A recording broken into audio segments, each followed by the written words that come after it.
All right, guys, we're gonna go ahead and get some strafing tips out of the way here. Now, it's a little bit harder to do strafing in Halo Reach since the movement speed of the Spartans is a little bit slower than it was in like Halo 3, Halo 2, stuff like that. The reason that they slowed down the base movement speed of how fast you walk is because they did add things like sprint, jetpack, evade, that type of stuff. So it's a little bit harder to pull off an effective strafe in Reach, but it's still very important. Helps you dodge shots, win a lot more of your one-on-one battles when you're strafing. And there's a couple of different types of strafes. The first one is just like this standard strafe where you go like this, back and forth, left to right. But there's a couple of different variations. You have a long strafe, which is where you just go off like this for long distances. And then you have a short strafe, which was like I was doing a second ago, where you go like this, short strafing. And then there's a really quick variant called a break strafe, where you go like this. You just kind of juke really quickly. It's kind of hard to get down. Like, see, sometimes you kind of like jitter a little bit, but then you get like that really fast movement. It's called break strafing. And there's another type of strafing that's called circle strafing. It's not really as effective in Reach anymore. It was more effective in Halo 3, where the bullets were actually projectiles and you could dodge them, whereas in this game's hit scan. But circle strafing was basically just how it sounds. You just go like this in a big circular motion. You can do it short little bursts, or you can go wide with it. Sometimes I'll still throw in a little bit of a circle strafe, but I won't do like the entire circle. Sometimes I'll just do like a little half circle like this, or maybe even just a quarter, and then switch into something else. Uh, you've got another type of strafing that's kind of hard to pull off. I don't know if I can actually do it in Reach. It's called bounce strafing. I don't know. Probably won't be able to do it. But yeah, you can't touch it. But basically, what you would do is like if you've got a corridor with a low ceiling and you're fighting somebody, you could just do like this, jump up, and what would happen is you would hit this wall, and it would shoot you back down quickly. So you'd go up, and then you'd come back down really quick because you hit the top of the wall. And it was most effective if you did it like side to side like this, so you would bounce around everywhere. It made you really hard to hit. It's, there's still a couple spots you can do that in Reach, but it's not really effective anymore. And the last big main type of strafing that I like to call it is environmental strafing. And that basically just means using the environment around you, the map that you're playing on, to your advantage while you're strafing. Say you've got like this, you're in a battle with somebody, and then you go like this, jump up, jump back over. I call that environmental strafing.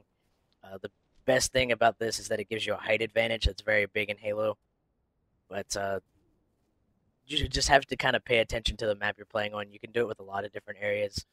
You can even do it with this little spot right here if you're fighting somebody. Jump up on this peg and then jump back over them like this. I just like to call that environmental strafing. It's basically using anything on the map to your advantage, to give you a height advantage, or to just make yourself harder to hit. Using these walkways here on Asylum is actually another good way, because when you're strafing like this, even if you're just doing like short strafe, uh, the person that's down here shooting you, not only are they having to go side to side, but they have to do diagonal as well. So it makes it a little bit harder, especially when going for the headshot. So always try to do stuff like that. And there's also another thing that's not really strafing, but it's called peak shotting. It's like where you go like this, just like pop, back and forth from behind cover, firing at people. It's a little bit more effective whenever you're actually lined up with the wall, like this, that kind of stuff. Peak shotting, like I said, is not really as effective as Halo 3 because you can't move back and forth as quick. It's just really hard to pull off. But that's another way you can dodge shots. The problem with doing the peak shotting a lot is if you've got somebody like up over there that's got a sniper or something, and you're constantly doing this, they can just line up the shot, wait for you to come back out and pop you. So try not to do peak shotting too much. Just it's just something that you can throw into your game. Now there's two other little things that you can do to actually vary your strafe a little bit more. You can crouch. Just throw a crouch into your strafe every now and then. Like say you're going like this, break strafing a little bit, then you can just crouch, fire a couple shots, stand back up, and continue. Or you can do the thing that I prefer, which is throwing a jump in every now and then. So like long strafe, break a little bit, and then jump, that kind of thing. Half circle into jump backwards, and just you can use jump in so many different ways. Diagonal, I find, is the best way to do it. You don't want to just jump side to side because then they just do this. If you jump diagonally backwards, it's not as good because they just really just do this. It's a little bit lazier of an aim. But if you want to really mess with somebody and you're not too close, like say if the guy you're fighting is right there in this doorway, I find it kind of effective to jump forward diagonally because then he has to do this motion. He has to whip his crosshairs up this way, and it makes it a lot harder to hit. So jumping, that's my favorite thing. Every now and then I'll throw in a crouch, but I mostly use crouching as part of like environmental strafing. Like I showed you right here with this ramp. There's another thing that you can do in here. Using cover is another thing that helps your strafe, which is about what I'm about to show you right now. I'm sure you guys have probably already seen this in one or two of my videos on Asylum, but I'll show people again. If anybody's new to my channel, you can use this thing right here. It's very good cover if you're trying to do certain strafes. So you're fighting somebody right here, right here, right here. It doesn't really matter. If they're in the ring and they're on the opposite side of you, this is very good cover, especially if the person you're trying to shoot at aims low, because there is actually a spawn point right there. So yeah, even though he's crouched a little bit, you can see it makes listen your body. Your head's probably really about right there when you're standing behind it. But something useful you can do is you can strafe and then like crouch, shoot like this. It makes you very hard to hit. That's one time that I will utilize a lot of crouching is if I tend to use this right here. The rocks and stuff, also very good cover. Peak shotting or just whatever you've got. You can also use it for an environmental strafe. Say if you're fighting someone right here, jump up on the rock, that type of thing. Jump up on this rock. It's mainly just all kinds of different things you can do. The biggest tip for strafing, though, is to make it as random as possible. Don't just sit here and do this strafe over and over. Don't just do like short strafe. Like go like long, short, break, and then duck, jump, whatever. You just want to keep it random. You don't want them to figure out your strafe because if you're fighting somebody who's pretty experienced in Halo, like Paul or myself, if you're just doing this over and over, we're going to catch on very quickly. And it's not hard for us to counter that because we can predict your movement. Being unpredictable is the best part about strafing because people don't know. Sometimes you can do this every now and then, just do like a random back and forth strafe, and then like the next time make it random because they're going to be expecting you to just do this, so they're going to go like that. Then all of a sudden you throw in a jump and it throws their aim off. Just keep it as random as possible. Try not to do the same thing too many times, kind of like what I explained in the last video. But that's pretty much all I can really give you guys for basic strafing tips. The hardest part about it is just training yourself to do it because the problem a lot of people have is, they'll see somebody and they'll start walking forward, going like this, straight line. Not a good idea at all. And another thing is when you're still trying to learn to strafe, you'll see some people do like this. They'll just kind of like go diagonally in one direction and not really change it up at all while they're fighting. And every now and then I will catch myself just kind of like going back and forth like this, but that's the hardest part. Eventually it will just become second nature to you to, mix it up, go circle, break, then long strafe, jump, that type of thing. Eventually you'll get to the point where you don't even have to think about it anymore. You'll just start doing it while you're in your DMR battle. It's also, if you don't strafe currently, another problem you're going to have when you first start trying to strafe, is you're going to have a problem with your aim usually. Most people tend to have problems keeping aim on target while trying to focus on their player movement and jumping around and stuff. That's just another thing. It's practice, it takes time, but it's very useful once you learn to strafe and get your breaks down, your long strafes, jumping, crouching, throwing in like half circles and things like that every now and then. Diagonal jumps, like I said, are very good. Jump forward towards somebody so they have to do this motion. It's just a lot of practice, and eventually it'll become second nature to you.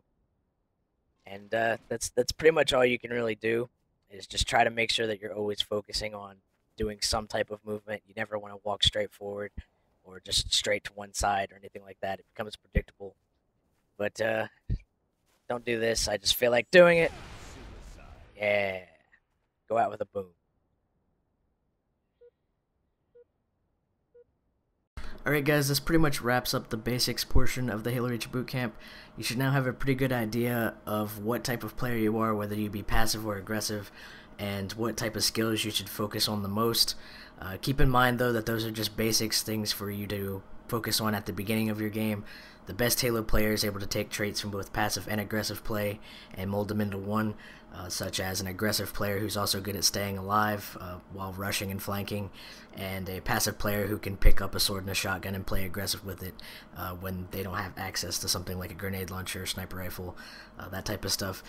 It's good to have both sides to your game, but you want to make sure that you're focusing on whatever your main trait is first and everything else is secondary. But everybody should still be trying to learn how to use every power weapon in the game and things like that.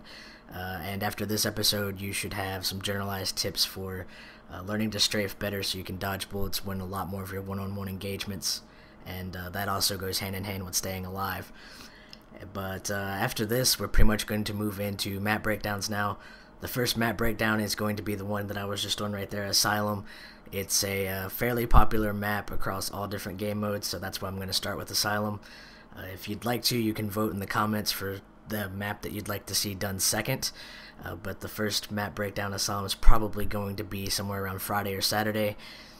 But like I said, feel free to vote on what you'd like to see second and going forward. Then after the map breakdowns are done, we're going to be moving into weapon breakdowns.